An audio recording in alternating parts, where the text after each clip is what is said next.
Hello, one and all, to another episode of the EMS Pod with Chief Randall.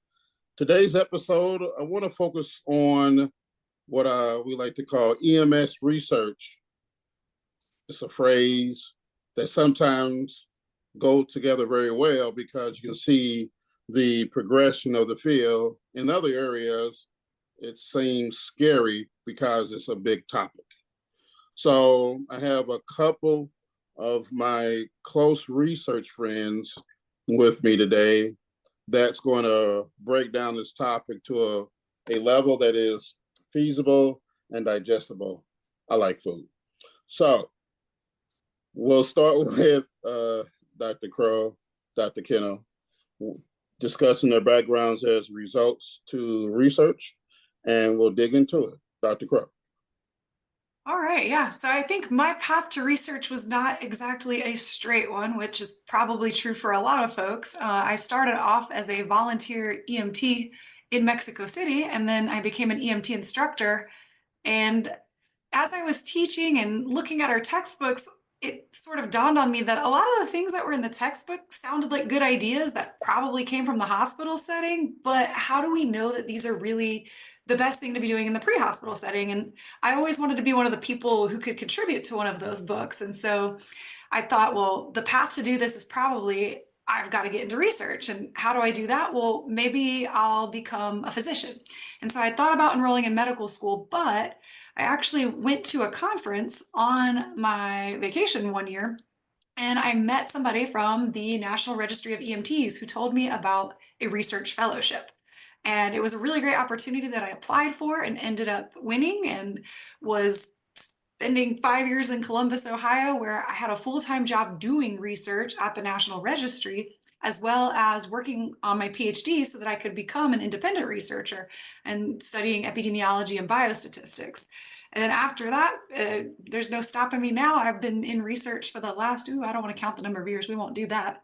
But it has been an exciting path. So now I lead the research operation at ESO. Very good. Thank you, Dr. Kim. Very exciting. Yeah, I don't have the nerd status to go to a research conference on my vacation. I There wish I was free did. lunch. That's impressive. Yep. Yep. So let's see. My path to research, I think it was twofold. One is working as a paramedic, wondering why do we do the things we do, and how do we make changes to the things that we think we need to make changes to? Is it really just some dude or some chick's medical director saying, this is my opinion? And so as I started to dig into it more, learning, no, there needs to be some evidence, and there needs to be some rigorous evidence around making change. And so as I was working as a paramedic, and completing my PhD and doing some teaching in EMS, I think understanding how to do research is really going to be the way to start to make some improvement and some change to the industry, rather than, for me personally, working one patient at a time. So completed the PhD, taught as a program director for a paramedic program for about 10 years, and now do research and teach at a medical school. Wow. Paths can be different, but we're still at the same end result. And the question, I guess, the general basic question that clinicians would have that work on these streets is, why is research so important? What does it have to do with them? I always say, well, if we knew what we were doing, it would just be called search. um, so it's important to do research to help us evolve in what we're doing and make sure that what we're doing is the best we can do with what we know today. And we should expect that what we know is going to change, and our treatment and our care is going to change. So I think it's important for us to have that open mind, in that we don't know everything about everything. We've got hypotheses, sure, or things that make sense, but a lot of times once we get some data behind that, it turns out what we're doing might not be best and might actually even be causing harm. So I think it's important to keep us honest and to keep us doing the right thing for our patients, is to follow the data. think let me just add one thing to that, because there's one way to think about what Dr. Crowe said, which is we need to figure out, does drug A work better than drug B, which is important and a valid reason to do research. But the thing that I think excites me about research and why it's important also is it helps us understand reality. And what we often see in our own brains due to our own ego and our own perceptions is not reality. And so it gives us a view to what the world really is versus what we think it is, which is kind of a fascinating to me make-believe movie land of what we think is out there and what we think we're behaving like is really not how we're behaving. And until we do research to uncover that, we don't know what reality looks like. You know, I've always been told since I've been in the business that this is a outcomes-based process. And I think as I've learned about research, that research makes it objective and it makes it, it gives you answers to what you're doing. And sometimes you find out that you're really not doing the best thing, mass pants, for the patient, right? So let's do something that could be better. Good, good. So in your experiences, what have you witnessed as a researcher that maybe has made a difference in what we do today when it comes to patient care? Sure. I think there's a lot of things that we've seen. EMS is relatively young as far as professions go, and we should keep that in mind. And we've seen a lot of evolution, and starting with the kind of research that we mentioned at the beginning, treatment A versus treatment B. We've seen a lot of evolution in what we're doing. We don't routinely carry around mask pants anymore or EOAs, and so research has helped us shape our treatments in terms of what we're doing. For example, there have been a lot of randomized control trials even. So Rampart was a study around status epilepticus. What's the right dose and the right medication, the right route for a patient having a seizure? And then, to Dr. Kennel's point, there's other research out there that we're using to bust some myths. And we'll probably talk a little bit about a paper that we collaborated on recently, but we think that we treat all patients equally, and we hope that we do. But what if the data tell a different story when there are systems in place that are giving rise to different results? And so we looked at, for example, racial inequities in analgesic administration, and we found that there actually are inequities in care, and that there are things we can do about it. So research has helped shift our mindsets on some of these things and had us examine how do we want to approach our systems and how do we want to make sure that we are doing that thing that we think we're doing, giving the best care to everyone. Nothing to add. That was perfect. That's rare. So even with some of those, with that particular research that you share with Dr. Kennel, what were some of the things that you actually found specifically? Yeah, I'll take this one. So in general, and across a number of different research efforts, what we found is the belief and the desire to treat people the same when they have the clinically equivalent condition is misplaced, in that we want to treat everybody the same, but we often don't. And we're influenced in this case by social characteristics such as race. Similar research has been done showing that providers are influenced by gender, by obesity status, by trans status, by sexual orientation, to provide different levels of care based on those social characteristics. And again, as Remle pointed out, this is inadvertent and not the intent of the provider. However, we see evidence that this takes place. So sometimes research can help you bring a topic to light that makes you more aware. So the next time you visit with the patient, then that's in the back of your mind that I need to make sure that I'm not part of that research. Would that be a fair assessment? It can, yeah. We hope if it's done right, it causes some reflection, right? And I think there's some steps in that process that much of the research has been understanding if a disparity exists. We're moving to a space, thankfully, that is now understanding why does that exist? And then what are the interventions to see, we think we know we can fix it or address it, but let's test and do some research around what are the interventions in order to fix this.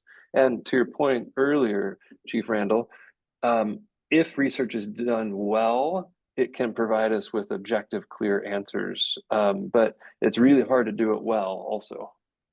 And I'll add to that, I think when we get into the research and get into the data, it helps us challenge our assumptions. So if I ask you, how well do you treat patients with pain who have a long bone fracture and a pain score of 7 or higher, you say, oh, well, we probably treat all of their pain.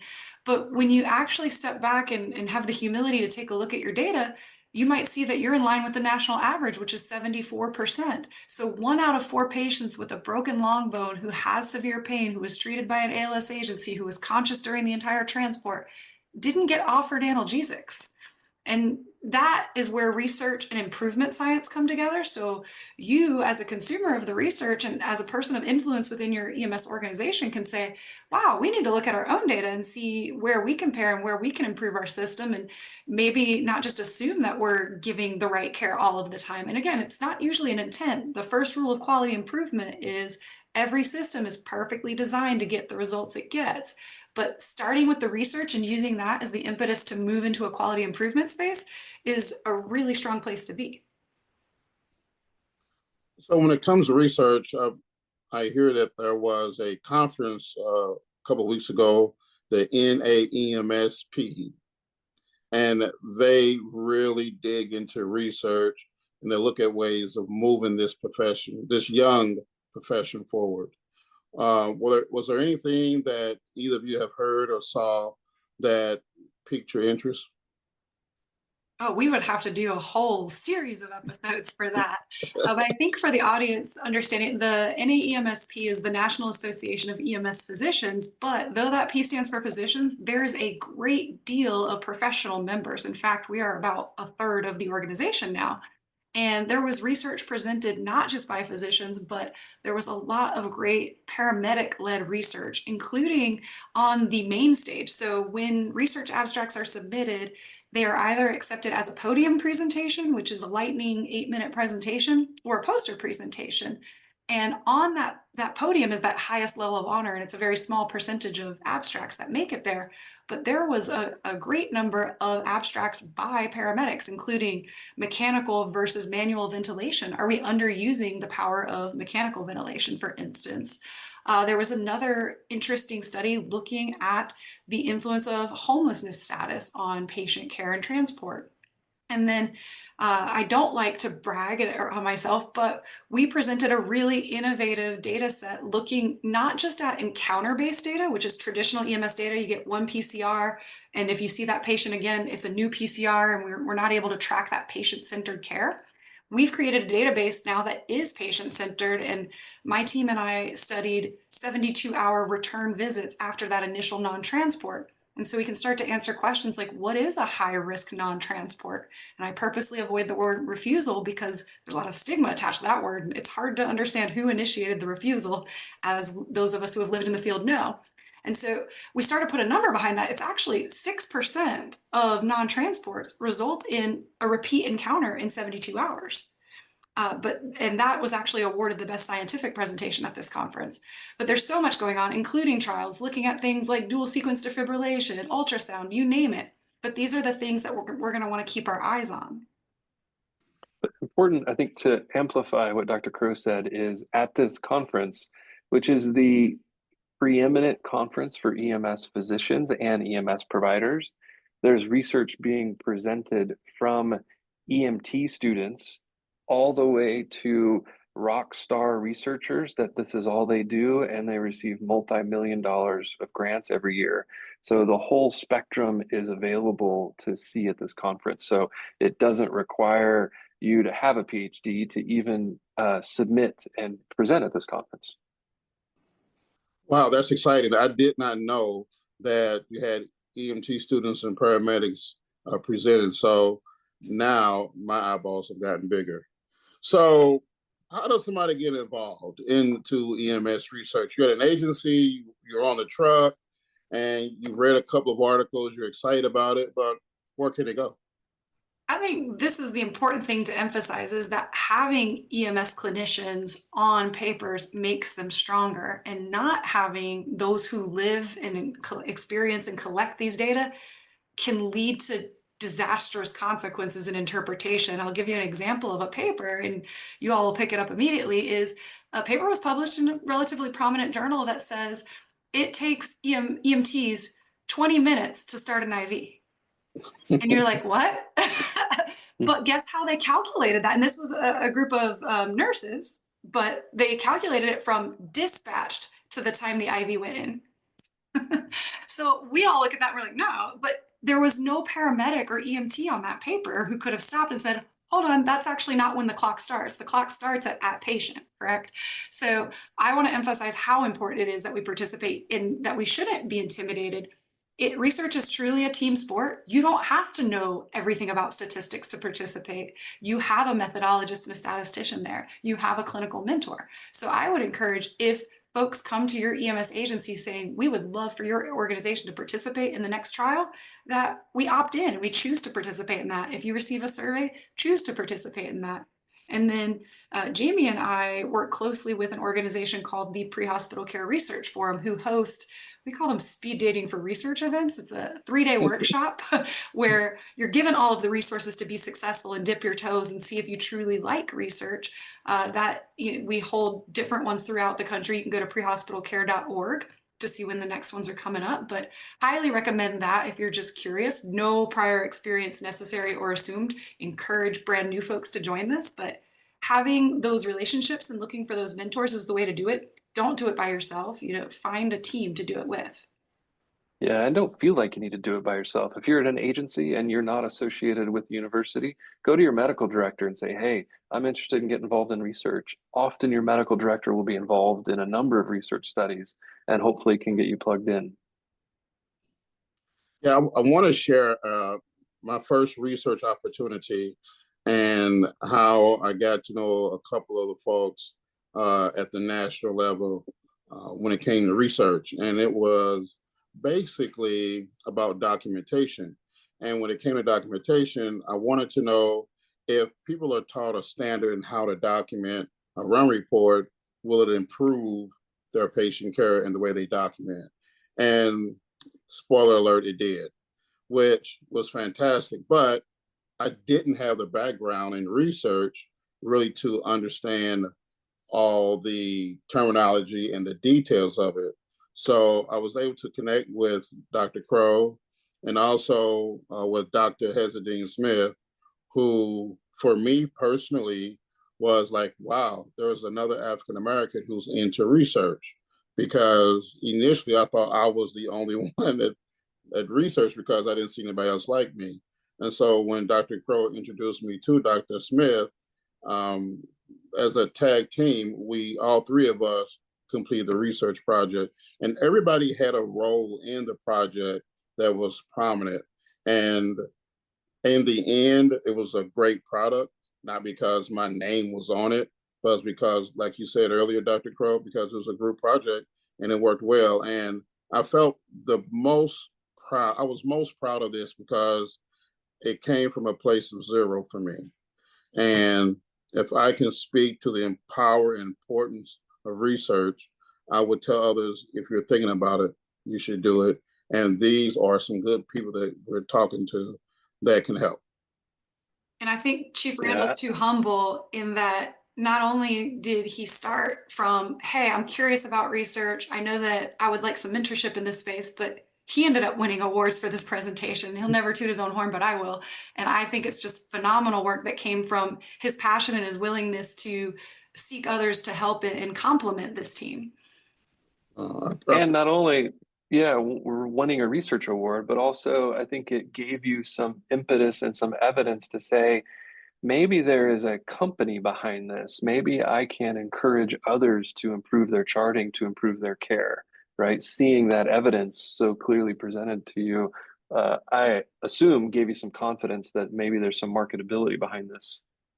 Yeah, I mean, yeah, it did provide some confidence, and you think that you can package it up and hopefully show the world that there is something valuable and that it can be replicated. So we're always looking for more research, right? So let's validate.